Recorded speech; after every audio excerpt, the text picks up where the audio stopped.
Assalamualaikum warahmatullahi wabarakatuh. Anak-anak, seperti biasa kita pertemuan setiap malam Sabtu, ya, pembekalan untuk masa depan kalian. Nah, untuk mempercepat waktu, kita berdoa dulu, Al-Fatihah, ya. Bismillahirrahmanirrahim. Alhamdulillahirabbil alamin, arrahmanirrahim, maliki yaumiddin. Iyyaka na'budu wa iyyaka nasta'in, ihdinas shiratal mustaqim, shiratal ladzina an'amta 'alaihim ghairil maghdubi 'alaihim waladdallin. Amin. Untuk hari ini saya akan membawakan sebuah materi yang mulai mengarah ke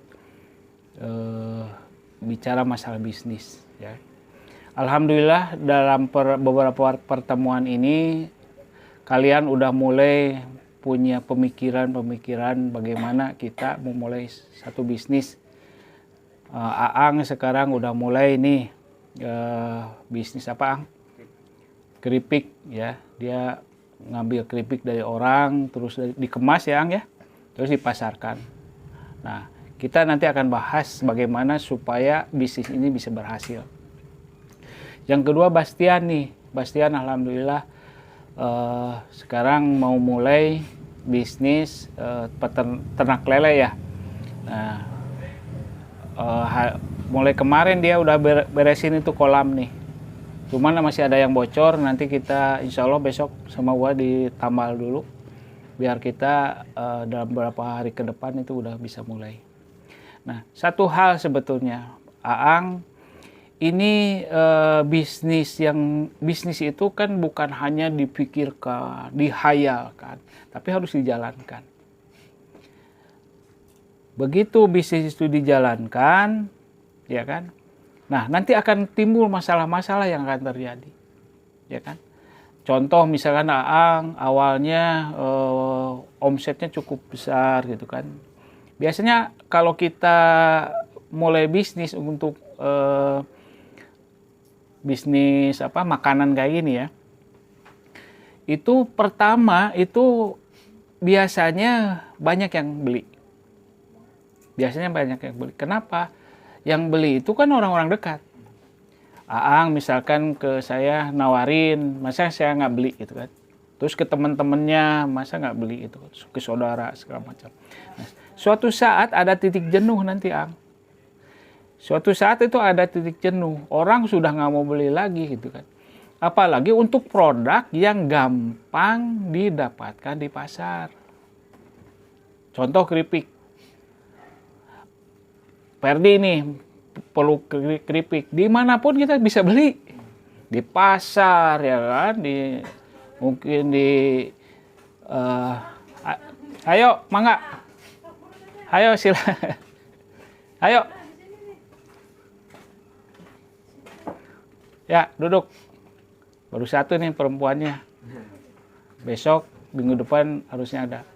Nah, jadi pada saat kita terjadi kejenuhan, nah itulah kita dituntut bagaimana kita melakukan suatu analisa dengan manajemen yang baik, ya kan? Nah, ada satu contoh gini. Sebenarnya kalau kita mau terjun ke bisnis kuliner, ada hal yang sangat penting adalah bagaimana kita kalau saya ilustrasikan begini. Bisnis ini banyak orang memulainya dengan apa? Dengan menawarkan apa yang kita punya, ya kan? Nah, yang benar adalah bagaimana kita bisa menerjemahkan kebutuhan dari calon konsumen, ya kan? Jadi balik lagi masalah keripik. Mungkin nanti Aang akan tercetus satu ide menentukan sebuah produk yang diinginkan, yang dibutuhkan oleh konsumen, Aang. Kalau keripik, semua orang bisa beli dimanapun. Dan mungkin orang juga ada titik jenuh di mana keripik itu sudah bukan hal yang membuat kepuasan bagi konsumen, ya kan? Tapi mungkin ada satu terobosan baru. Contoh adalah keripik misalkan yang membuat penasaran konsumen, salah satunya misalkan dibuatlah keripik rasa coklat misalkan, ya kan? Keripik rasa stroberi atau apapun, ya kan? Itu satu. Atau yang kedua mungkin menciptakan produk baru yang sekiranya akan diterima oleh konsumen dan membuat konsumen penasaran untuk membeli. Contoh, misalkan cari kan di internet, ya kan, bagaimana bikin masakan yang memang membuat selera konsumen meningkat. Contoh dulu ada mungkin pernah dengar Jupa itu? Jupa sup. Ya kan? Itu Jupa sup itu satu terobosan. Sehingga orang belum ada dulu Jupa sup. Orang penasaran dan ternyata setelah dimakan memang enak gitu kan. Akhirnya dia dalam waktu cukup lama penjualan terus-terusan meningkat. Nah ini coba nanti suatu saat berpikir ke arah sana. Karena nggak bisa sekarang hanya misalkan beli dalam bentuk bal-balan. Satu bal itu misalnya 5 kilo, ya kan, terus dikemas jadi 20 gram gitu kan, sekilonya jadi 5 kemasan. Tidak, menurut Wah nih dalam pengalaman, dalam jangka pendek itu akan stuck, akan berhenti. Kalaupun ada penjualan kecil, ya kan? Nah makanya berpikir sekarang dari awal sekarang, gimana nih kita menciptakan satu satu produk yang rasanya mampu menggugah selera konsumen, ya. Itu pesan buat Aang, nanti kalau ada masalah apapun bicara ke Bapak, ya. Pak, ini masalahnya gini, nanti kita buat tester misalkan, ini rasanya gimana? Kita buat tester nih sama teman-teman aja dulu nih, rasanya gimana gitu kan. Nah kalau itu ternyata bagus, nanti kita bicara masalah kemasan. Nah kalau sudah seperti ini, kita bisa menentukan harga dengan margin atau keuntungan lebih tinggi, Kang. Karena orang dengan harga yang tinggi tapi bisa menggugah selera, itu akan beli. Contoh ini minuman apa tuh yang harganya sampai berapa? Minuman yang di Jogja itu? Cat time misalkan. Berapa tuh cat time? Harganya? 30. Iya kan? Katakanlah udah 30. Padahal kalau kita bicara harga pokok untuk bikin cat time mungkin nggak lebih dari 5.000. Untungnya berkali lipat. Artinya 600% untungnya. Karena apa? Orang tetap beli kan, dengan harga mahal pun tetap beli. Nah itu yang harus Aang pikirkan, ya. Nah nanti mungkin perlahan nanti Aang, karena Aang juga rumahnya deket kan, boleh ke Bapak nanti kita bahas bareng-bareng. Pak, kalau begini gimana? Nanti kalau bicara masalah kemasan misalkan, nanti dibantu. Kemasan itu kita nggak usah sekarang bikin kemasan dengan harga yang mahal gitu kan. Mungkin dicetak pakai apa tuh, stiker aja dulu misalkan, ya kan. Terus nanti kita beli kemasan yang sudah jadi di toko plastik itu yang kira-kira kelihatannya bagus, ya. Untuk Aang seperti itu. Bastian sekarang. Bastian itu yang namanya bisnis ternak lele lah. Kita nggak bahas yang panjang lebar ya. Kan ternak itu banyak. Ternak sapi potong, sapi perah, domba gitu kan. Terus ayam misalkan. Saya akan membahas ternak lele. Nah, kalian belum pernah tahu kan, yang kepikiran sama kalian itu ternak lele itu adalah kita membeli benih, katakanlah beli apa namanya tuh, yang segede nyere itu, yang sebesar lidi itu, ya kan, dibesarkan sampai besar, terus dengan ukuran, katakanlah ukuran sesuai dengan kebutuhan pasar kita, katakanlah pecel lele, ya kan. Misalkan dia menentukan paling besar ukuran misalkan 1 kilo isinya 10 misalkan. Nah, itu secara umumnya seperti itu pola pikir kita untuk berternak lele.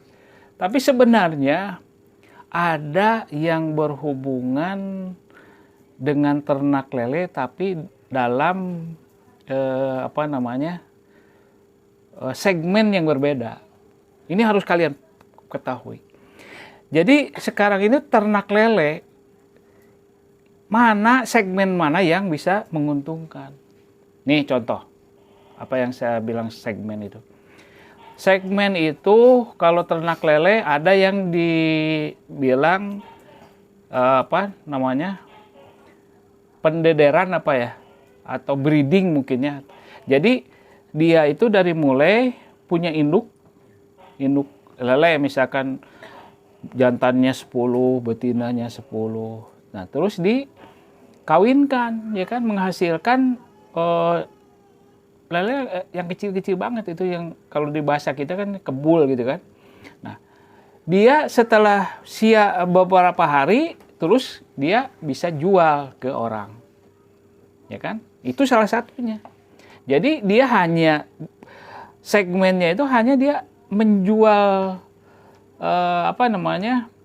hasil dari perkawinan itu yang kecil-kecil. Dia tidak melakukan pembesaran. Salah satunya itu. Nah, ternyata Bapak pernah dengar ya, bahwa ternyata yang seperti inilah sebetulnya yang memberikan keuntungan yang besar. Akan tetapi memang di sini banyak yang namanya kendalanya, kegagalan, ya kan, terus anaknya sekian persen mati misalkan, itu satu kerugian. Nah, inilah yang namanya tantangan. Begitu kita mampu mengatasi setiap tantangan yang timbul, maka itu akan menjadikan kesuksesan kita. Contoh misalkan yang jauh, tingkat mortalitas atau kematian dari mulai lele lahir lah sampai dengan katakan 5 hari sebelum dijual, itu mungkin bisa jadi kematian bisa sampai di atas 50%, ya kan. Tapi ketika kita mampu mengatasi, ya kan, nah itu harus melalui suatu pembelajaran. Gimana caranya supaya lele yang mati itu tidak banyak, ya kan? Dari misalkan 50%, tingkat kematiannya turun di 40%. Itu kan meningkatkan keuntungan kan, karena banyak yang dijual. Terus turun lagi 30%, turun lagi 20% misalnya. Nah, kalau hidup semua nggak mungkin, ya kan? Selalu ada yang mati. Tapi kita bisa minimize kematian itu supaya keuntungan jadi meningkat. Nah, kita juga harus belajarnya itu ada yang istilahnya trial and error. Trial and error itu kita belajar terus. Lahir, ternyata mungkin sekarang kematian itu karena terlalu panas airnya, ya kan. Berarti harus ditutup di kolamnya kan, ditutup pakai ini. Tidak terpapar sinar matahari secara langsung. Ya kan, itu baru dari segi breeding, ya kan. Ada lagi pengembangannya dari lele itu. Mungkin sekarang bagaimana kita bisa menciptakan pakan lele, itu salah satu bisnis lagi. Atau mungkin dari sisi pemasaran nih, kalau Bastian sekarang misalkan lele itu hanya menjual asalnya ke tukang pecel lele gitu kan. Nah, mungkin bisa dikembangkan. Kalau hanya menjual ke tukang pecel lele, mungkin persaingannya nggak sulit, ya kan.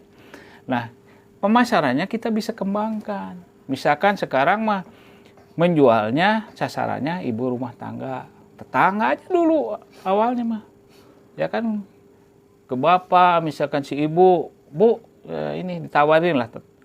Nah, pengembangannya lagi bisa jadi sekarang menjualnya tidak dalam bentuk lele hidup. Jadi ada misalkan si ibu, Bas saya pesen 1 kilo, tapi udah dibersihin misalkan, ya kan? Berarti dibersihin dulu, terus nanti udah siap goreng. Nah, atau mungkin dikembangkan lagi bisa lele itu sudah dibersihin, terus dikasih bumbu. Orang tinggal goreng. Atau mungkin dikembangkan lagi. Bastian menjual lele dalam bentuk yang sudah matang, ya kan? Pas, saya perlu nih buat makan nih 2 ekor. Itu akan jauh lebih tinggi harganya. Contoh 1 kilo 20.000. Isinya 20.000 10 misalkan. Berarti kan 1 ekornya 2.000. Tapi kalau udah digoreng, Bastian bisa jual 7.000 1 ekor. Berarti jauh banget kan? Jadi keuntungannya itu meningkat 250%. Ya. Nah, oke. Itu dari pola pemasaran, ya kan?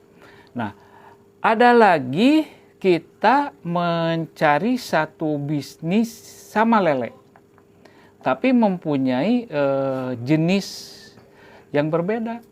Contoh gini, kalau Bastian hanya bicara lele konsumsi, bagaimana sekarang lari ke lele hias, ya kan? Lele hias, kebayang nggak sama Bastian sekarang? Kalau kita jual lele konsumsi, katakanlah tadi ya ukurannya 1 kilo isinya 10, artinya kalau harga 20.000 berarti kan cuma 2.000. Tapi sekarang kalau kita mampu membreeding lele hias. Bastian bisa bayangkan tuh, Bastian coba beli benih lele, kalau lele konsumsi itu mungkin harganya cuma 250 perak satunya.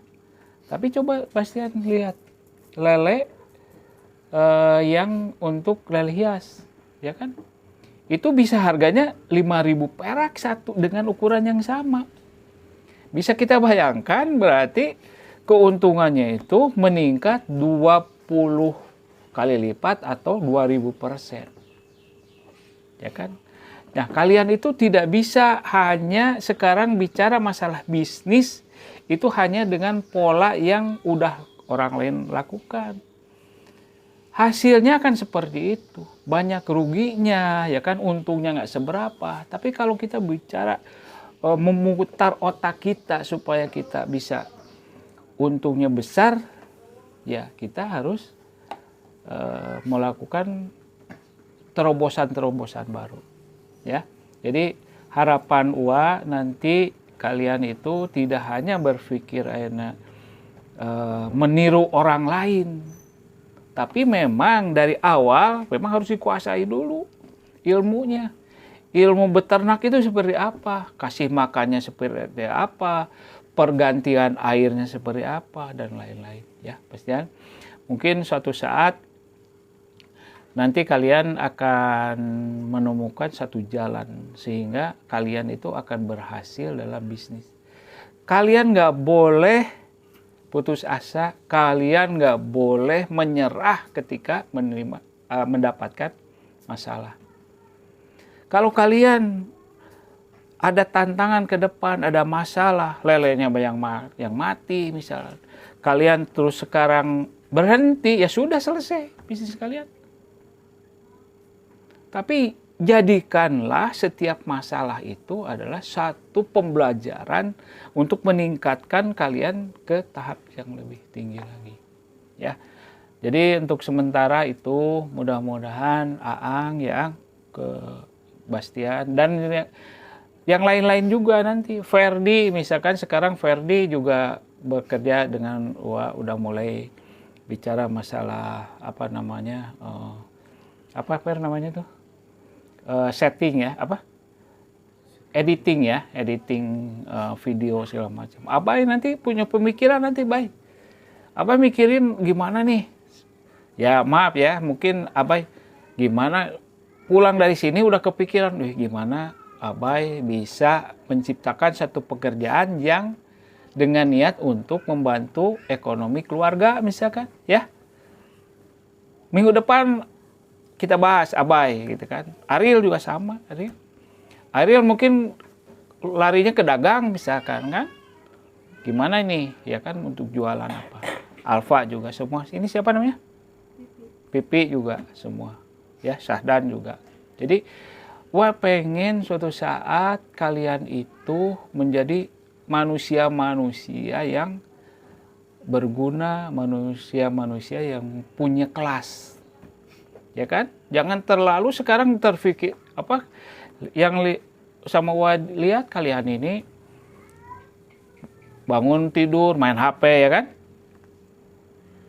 Habis makan main HP gitu kan. Semua main HP, sampai malam main HP. Ilham juga masih seperti itu. Tapi kalian oke lah main HP itu masih seumur kalian mungkin masih bisa lah ditolerir ya. Cuman dibatasi lah, jangan setiap saat main HP, main apa Mobile Legend. Wah udah mengharamkan lah, bukan mengharamkan lah, melarang lah Mobile Legend. Ilham udah nggak pernah lagi. Karena Mobile Legend itu sangat mengganggu sekali, ya kan? Nah mungkin kalian mah dikit-dikit lah, dikurangi lah. Kalau misalkan masih main game seperti 1 jam sehari ya oke lah. Cuman coba sekarang mulai kalian itu berpikir untuk masa depan kalian sendiri ya. Mudah-mudahan itu harapan suatu saat kalian itu ke depan udah tua gitu kan, lihat kalian udah pada berhasil, itu satu tujuan sebenarnya. Bukan untuk tapi buat kalian sendiri ya. Terima kasih. Wassalamualaikum warahmatullahi wabarakatuh.